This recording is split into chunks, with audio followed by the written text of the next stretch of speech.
dressed in black when I heard them talking. Not whispering, not choosing their words, just standing in my house, planning their future like I was already out of the picture. One of them said, "Once this is done, we won't have to deal with her anymore." That's when it clicked. Grief doesn't change people, it exposes them. They thought my silence meant I was weak. They thought my age meant I didn't know what was going on. They thought the story was already finished. What they didn't realize was this: some people stay quiet not because they're powerless, but because they're paying attention. And when the moment comes, they don't raise their voice, they let the truth do the talking. The funeral wrapped up faster than I expected. People drifted out in neat little groups, polite and efficient, like they were clocking out of a meeting instead of saying goodbye to a man they'd known for years. I stayed seated after everyone else stood up, front row, alone. The room emptied too fast. My husband always hated crowds, but somehow the quiet felt heavier than all that noise ever did.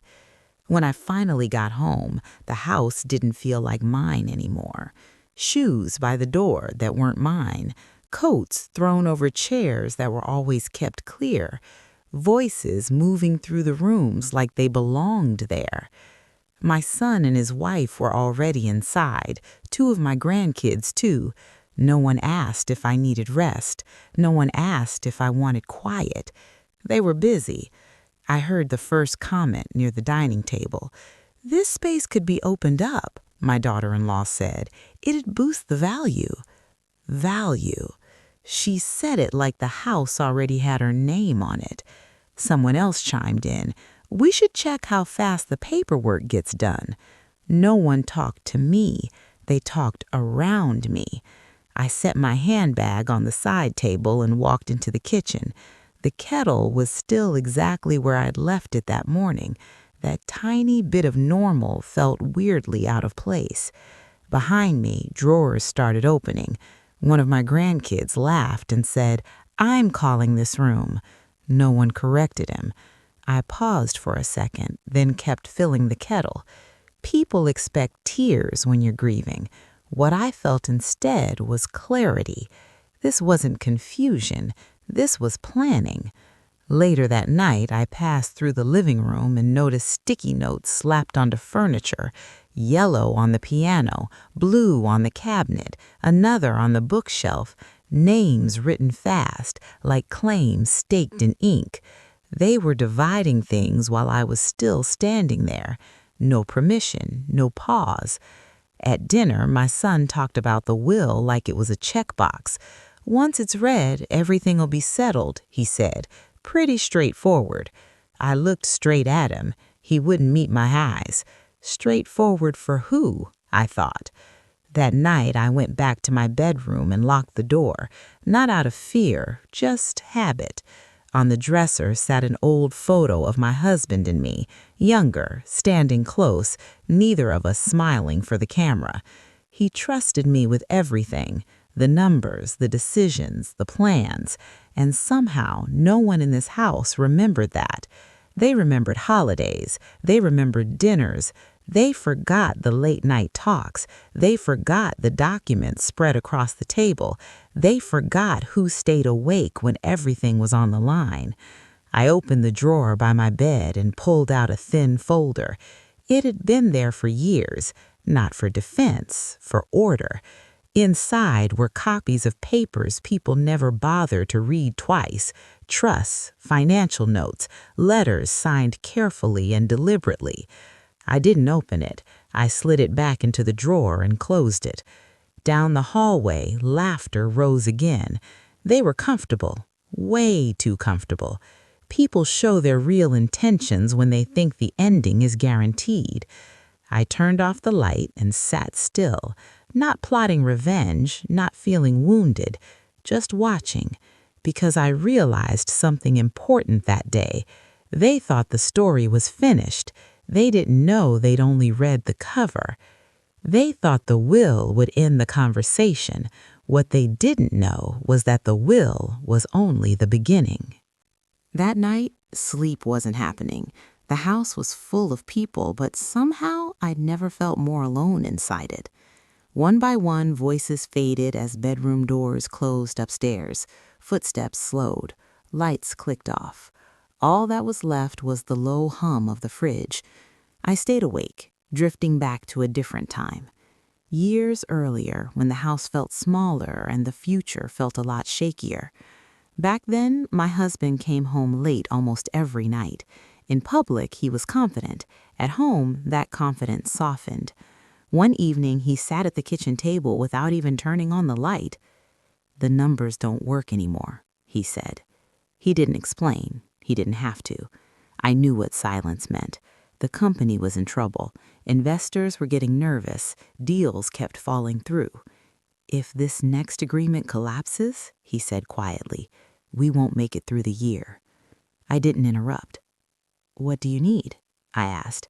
He looked at me for a long moment before answering. "Proof," he said. "They want security, something solid." Security meant cash, and cash wasn't sitting in some account. That night, after he went to bed, I opened a small box I'd carried most of my life.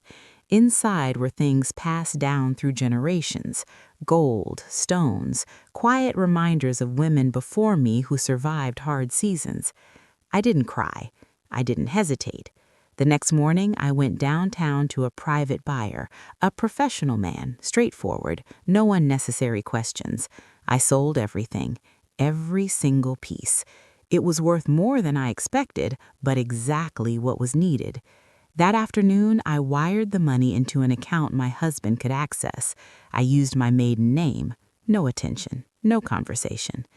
That night, when he mentioned the deposit, I just said, "Use it carefully." He looked at me, understanding more than either of us said out loud. The deal closed a few days later. The company survived. People praised his leadership. No one asked where the support came from. And that became the pattern. As the business grew, the problems didn't disappear. They just changed shape. New markets, new risks, new pressure. I stayed on the sidelines, reading reports left on desks, listening to conversations held in low voices. Before marriage, I'd studied business systems. That part of me never shut off. One night after my husband gave up on a presentation and went to bed frustrated, I stayed up. I reviewed his notes. They were solid, but incomplete. So I grabbed a notebook and started writing. Not advice, fixes. Where to shift resources, when to slow down, when to push forward. By morning, the structure was clear. I didn't sign my name. I mailed it from another district under a simple alias. A few days later, my husband mentioned it casually. "Someone sent in a really detailed plan," he said. "The board liked it." I nodded, pouring tea. "It helped," he added. "Might shape our next move." And it did. That anonymous plan became the backbone of a major expansion. Once again, I stayed quiet. Not because anyone asked me to, because it worked. For years, I believed support didn't need credit. I believed partnership sometimes meant stepping back. And I didn't regret those choices. What I didn't expect was how fast silence would later be mistaken for absence. Now, sitting in my bedroom, listening to people divide up my things, it finally clicked. They didn't know my history. They didn't know the decisions made in the dark, the risks taken without recognition, the plans that never carried my name. But I kept records, not to defend myself, to keep things straight. I slid the folder back into the drawer and closed it gently. Down the hall, someone laughed again. They thought everything was settled. They were wrong. They thought my role ended years ago.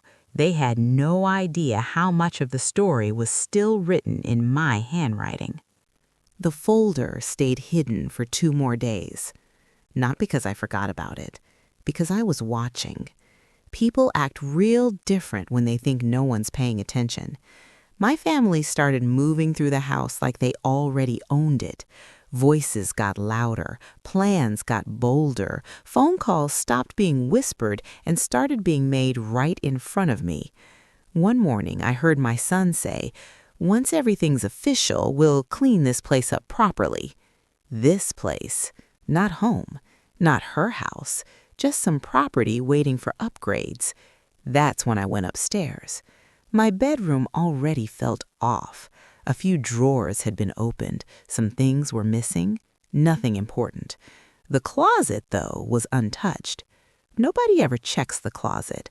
I reached up to the top shelf and pulled down the folder.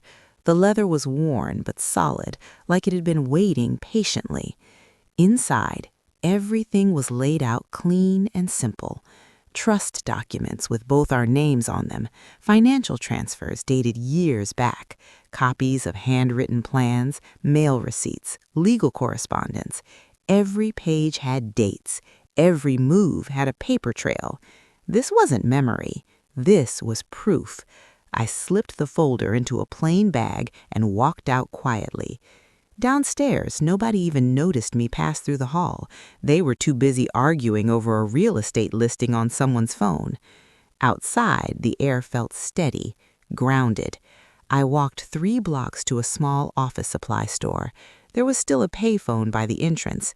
My cell service had mysteriously stopped working the day before. They called it an accident. I dialed a number I hadn't used in years. Mr. Alden answered. "Yes," he said. "It's Eleanor," I said. "I need to come in." A pause. "Tomorrow morning," he replied. No questions, no shock. Mr. Alden had been our lawyer for decades. Quiet, precise, the kind of man who reads everything twice. Years ago, when my husband brought contracts home, I'd read them too. Mr. Alden noticed. Once he said, "You read more carefully than most executives." That came back to me now. The next morning, I took a cab to his office, the folder resting on my lap the whole ride. Nothing about the office had changed. Tall shelves, neutral colors, everything exactly where it belonged. I set the folder on his desk and opened it slowly. He adjusted his glasses and started reading. The trust papers came first. "These are valid," he said. "Your name was never just ceremonial." Then the financial transfers. He studied the numbers closely. "These funds kept the company afloat during a critical stretch," he said. "Yes," I replied. Then the handwritten plans. He pulled another file from a cabinet, an anonymous proposal submitted years ago. He compared them. Same handwriting. "This was you," he said. "It was," I answered. He leaned back, thinking it through. "You know what this means," he said. "I do," I replied. We went over everything carefully. Since authorship was never signed away, and since the evidence was airtight, the intellectual framework tied to those plans still legally belonged to the person who created them. That person was me. He explained what came next: verification, documentation, formal review. All legal, all controlled. Before I left, he said something that mattered. "They think this is about inheritance," he said. "It's bigger than that." I nodded. "It's about getting the record straight," I said. Outside, the day looked normal. Cars passed. People walked by with coffee cups and phones. Nothing seemed different, but something had shifted. Back at the house, their voices sounded lighter, confident. They were talking about timelines now. The will reading was scheduled for the following week. They treated it like a box to check. I treated it like the end of an illusion. That night, I put the folder back in my room, not in the drawer this time, on the cable, right where I could see it. Truth doesn't rush. It shows up exactly when it's supposed to. They thought the will would confirm what they'd already decided. They never considered it might correct them instead. The will reading happened on a quiet morning, not early, not late, the kind of time people pick when they expect nothing to go sideways. They dressed like it was business as usual, clean coats, shined shoes, calm faces. My son even smiled while adjusting his cuff like the outcome was already locked in. The law office was sleek and silent. Glass walls, long table, chairs lined up perfectly. I took the seat near the end. No one asked if I was okay. They assumed I'd just be there. Mr. Alden walked in with a slim briefcase and greeted everyone politely. His voice didn't need volume to carry weight. "Thank you all for coming," he said. "Let's begin." Folders went around, pages flipped. I watched their faces as they skimmed the first section. Nothing rattled them yet. Shoulders relaxed, breathing easy. Then Mr. Alden stopped. He didn't keep reading. Instead, he opened his briefcase again and pulled out a small device. He set it down carefully in the center of the table. "This," he said, "is part of the record." He pressed play. A voice filled the room, clear, familiar, my husband's. "If anyone treats my wife like she doesn't matter," the recording said, "their share should reflect that." The air shifted. Mr. Alden let it keep rolling. "I didn't build this life by myself," the voice continued, "and I won't let her be brushed aside after I'm gone." Click. Silence hit hard. My son spoke first. "What is this?" he asked. Mr. Alden opened another document. "Audio pulled from the home security system," he said evenly, "collected and verified." Then he started reading short clips, dates, times, exact words. "She's still here. This will be easier once she's gone. She doesn't need to know." Each line landed clean and heavy. No drama, no commentary, just facts. My daughter-in-law shifted in her seat. "This is unnecessary," she said. "We were just talking." Mr. Alden glanced at her. "The will addresses behavior, not excuses." He turned the page.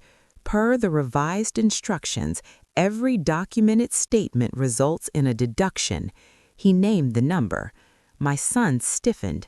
"You can't be serious," he said. "I am," Mr. Alden replied. He slid a summary across the table. All the deductions listed, all the math done. What my son expected was gone. What remained was small, precise, final. Nobody spoke. I didn't look at them. I looked at the table, at how still everything felt. Then Mr. Alden went on. "The primary beneficiary of the estate and trusts," he said, "is Mrs. Eleanor Brightwood." He placed a folder in front of me. Property titles, account transfers, legal confirmations, all ready, all finished. I opened it slowly, no rush. Inside was a letter, my husband's handwriting. "You stood beside me when it was hardest. I let people believe I stood alone. That ends now." I closed the letter and set it back inside. Across the table, my son looked unsure for the first time in his life. He started to speak, then stopped. This wasn't a conversation. It was a correction. Mr. Alden gathered the remaining papers. "We'll move on to the next item," he said. But nobody was listening anymore.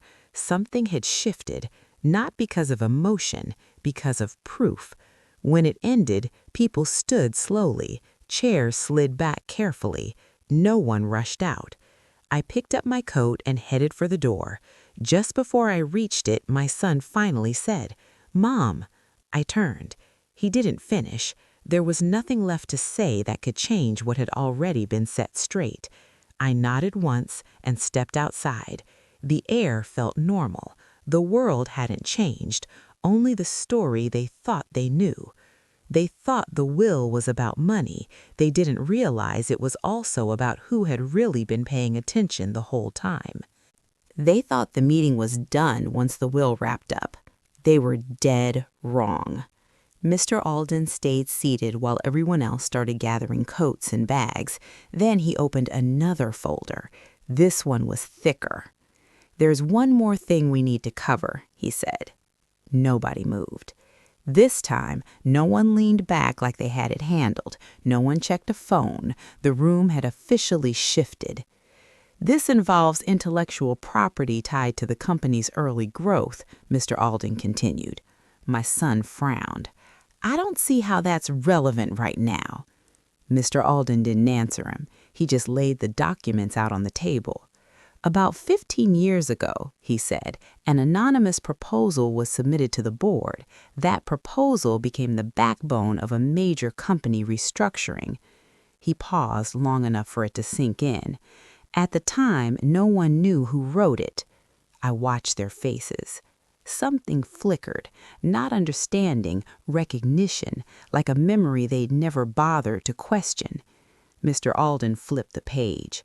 A recent review confirmed the author's identity through handwriting analysis, document timelines, and archived records. He looked up. The author was Mrs. Eleanor Brightwood.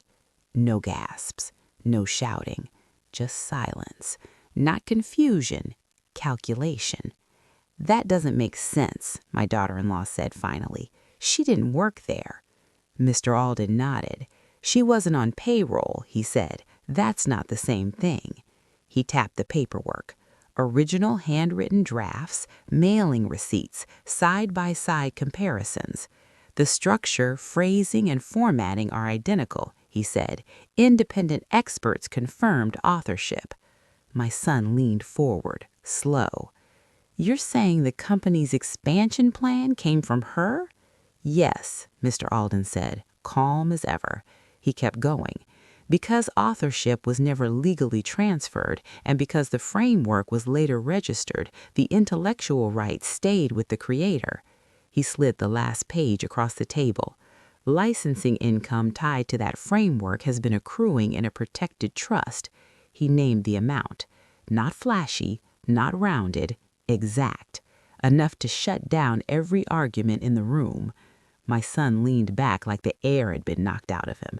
For years, they talked about the company like it grew on confidence alone, like vision and titles did all the work. They'd never thought about the quiet thinking that actually steers things. Mr. Alden picked up one last letter. "This was written by Mr. Brightwood," he said. He read it aloud. "She solved problems before I even saw them. I asked her to stay unnamed because the system trusted me more than it trusted her. That was my failure. I won't repeat it now." That was it. No excuses, no cleanup, just the truth finally said out loud. Mr. Alden stacked the papers neatly. "That concludes today's matters," he said. No one stood. They weren't reacting to loss, they were reacting to reality catching up. I stood and buttoned my coat. I wasn't there to take something new. I was there to put the record straight. As I headed for the door, I spoke once. I never needed credit. I just needed accuracy. No one answered. Outside, the street looked the same. Cars rolled by, people rushed to whatever was next. But inside that office, the story had been corrected, not with yelling, not with emotion, with proof. That afternoon, I went back home alone. The house felt different, not because it was legally mine, but because it finally belonged to the truth. They thought the meeting took everything from them. They had no idea what the next letter was about to take instead. That house had always been big, not just square footage, memory. Every room carried years of quiet moves, late-night talks, decisions made without announcements, things handled behind the scenes. After the lawyer's office, I walked back in knowing something had shifted. On paper, the house was mine. In reality, authority had finally caught up. But space remembers habits. My son showed up that evening without calling, just stood in the doorway like he wasn't sure whose rules applied anymore. "I need to talk," he said. I stepped aside and let him in. We sat across from each other at the dining table, the same one where real plans used to happen after midnight when no one was watching. "I didn't know," he said. "I believe that," I answered. He leaned forward. "I never saw you involved," he said. "Dad ran everything." "He made the final calls," I said, "not the foundation." He stared at the table. "I thought you didn't care about the business." "I cared about results," I said. "Visibility was optional." That landed heavier than I expected. After a pause, he asked the first real question he'd asked all week. "So, are you selling the house?" "I'm deciding," I said. That shook him more than a no ever could. "This place is part of the family," he said carefully. "It is. That's why how it's treated matters." He nodded, slow and quiet. After he left, I walked the house alone. The study still smelled like old paper and late nights. The window faced the street where my husband used to watch company cars pull away long after dark. The kitchen felt emptier. It had been renovated too many times. New surfaces erase history fast. Upstairs, I stopped outside a bedroom that hadn't been used in years. I didn't go in. Some doors don't need reopening. The next morning, I met with a property advisor, not to sell, to understand. "What's your plan?" he asked. "I want to know its value, not just its price." He smiled like he didn't quite get it. We walked room to room. He talked measurements, light, market timing. I noticed something else.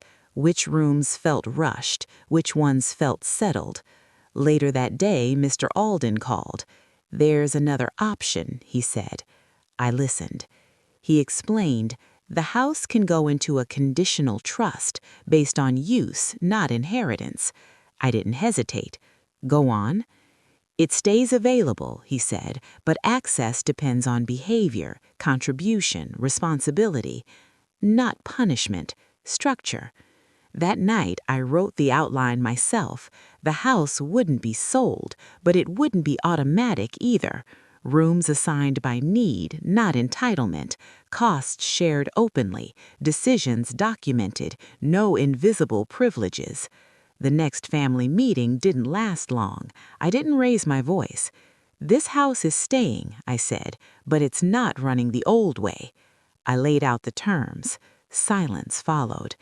"That's not how families work," someone said. "That's how systems work, and systems last." They exchanged looks, some uncomfortable, some relieved. And then it hit them. This wasn't about control anymore. It was about clarity. That night, I sat alone in the living room. The house was quiet again. Not empty, aligned. For the first time in years, I didn't feel the need to explain myself. The house didn't need defending. It needed direction. They thought the story was about what I'd give them. They never asked what it would cost to stay. The shift was instant. Not loud, not messy, just obvious. Once the house had rules, the vibe changed with it. People who used to drop by all the time suddenly had busy weeks. Calls got shorter. Texts felt polite and distant. That's what responsibility does. It exposes motives. The ones who stayed didn't complain. They asked real questions. How were expenses tracked? Who handled maintenance? What happened if someone came up short? Everything was answered in writing. No side deals, no "we'll figure it out later," no assumptions. And the house adjusted fast. Rooms that were once taken for granted now had clear roles. One turned into a shared workspace, another stayed locked, reserved only for family events. Nobody argued, because when rules are clear, emotions don't run the show. My son came back a week later. This time he knocked. "I've been thinking," he said, "about staying." "Under the rules?" I asked. "Yes." That answer meant more than any apology ever could. We sat down and went through the agreement line by line. No defensiveness, no excuses. He signed, not as someone entitled to the house, as someone accountable to it. Others made different calls. One relative opted out completely. Another packed up within the month. No drama, just quick exits. They wanted comfort without responsibility. The house stopped offering that deal. As the weeks passed, the space felt lighter, not because fewer people were there, but because fewer expectations were hanging in the air. I noticed changes in myself, too. I spoke clearer. I stopped cushioning decisions. I didn't over-explain. Clarity makes explanations unnecessary. One afternoon in the study, I found an old notebook tucked behind files. Early plans, financial outlines, risk notes scribbled in the margins, ideas that never needed credit. Reading it didn't bring regret, it brought recognition. Quiet work still counts. That's when the foundation really took form. Small, precise, intentional. It supported people who contributed for years without spotlight, the ones who kept things moving while others took credit. This wasn't charity, it was correction. We funded legal help, document support, education access. No press, no announcements. Real impact doesn't need applause. One night, my son joined me in the kitchen while I made tea. "I get it now," he said. I didn't rush to respond. Understanding doesn't need applause either. "You weren't missing," he continued. "You were holding everything together." I nodded once. "That's enough," I said. The house stayed steady through the seasons. Maintenance got done on time, repairs were logged, decisions were documented, not debated. The system worked because it was honest. I stopped thinking about what I'd lost because nothing was taken. I had just stopped giving without boundaries. Late one night, I stood in the hallway looking at the framed photos, not the celebrations, not the posed smiles, the quiet moments, the ones no one noticed at the time. Those are the ones that last. They thought clarity would tear us apart. They didn't realize it would show who actually belonged. Time settles things whether you ask it to or not. Weeks passed, then months. The house kept running under the new system. Bills paid on time, maintenance stayed on schedule, conversations got shorter but clearer. Nothing felt forced. That was the difference. I started spending more time alone, not out of distance, out of choice. Mornings slowed down, evenings had intention. The house no longer felt like something I had to defend. It knew how to stand on its own. The foundation grew quietly. A few people finally got credit for work they'd done years ago. Others used the support to move forward instead of being stuck. No announcements, no spotlight. Results don't need explaining.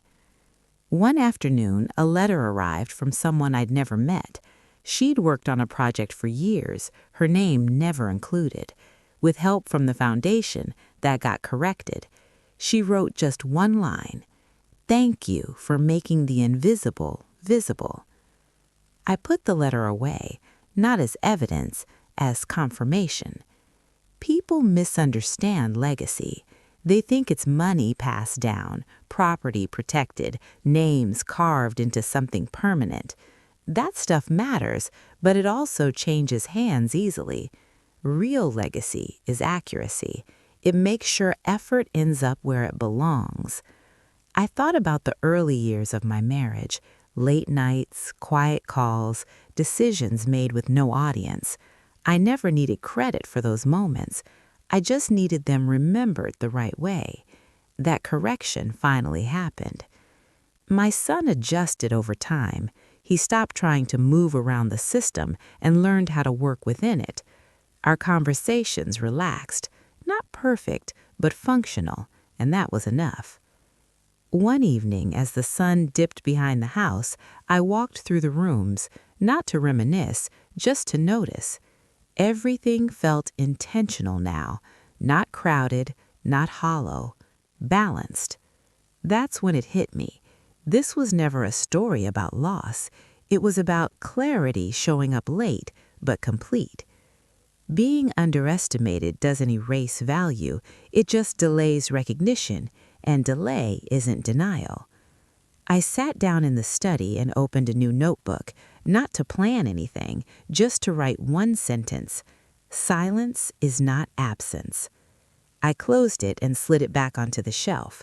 The house was quiet, not heavy, settled. People wait for closure like it's something someone else gives them. It's not. Closure happens when you stop asking to be understood and start setting terms. I'd done that. Everything that needed fixing had been fixed. Everything that needed to continue had structure. That was enough. I turned off the light and left the room. The house stayed behind me, not as a symbol, but as a system that finally matched the truth. They thought this story was about inheritance. It never was. It was about what finally got acknowledged. They thought this story was about inheritance. It never was. It was about what finally got acknowledged.